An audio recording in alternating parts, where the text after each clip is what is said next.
Ara hi ha molt poca gent que miri més enllà de les pantalles. A la feina, al tren, al carrer, a casa. Poca gent que s'emocioni veient com camina agafada de la mà una parella d'avis.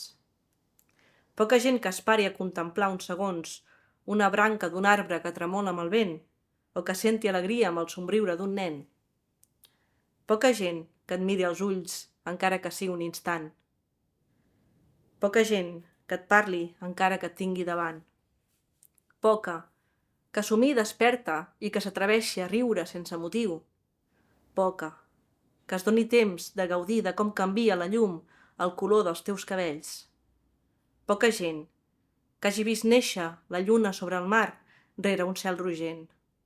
Poca gent que sàpiga mantenir una abraçada els minuts suficients.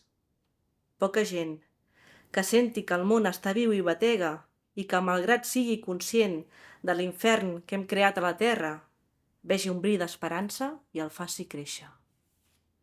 O potser tots som així, però preferim amagar-nos rere l'escut de la pantalla i fer veure que no sentim, que som robots, que no som reals, que no som humans.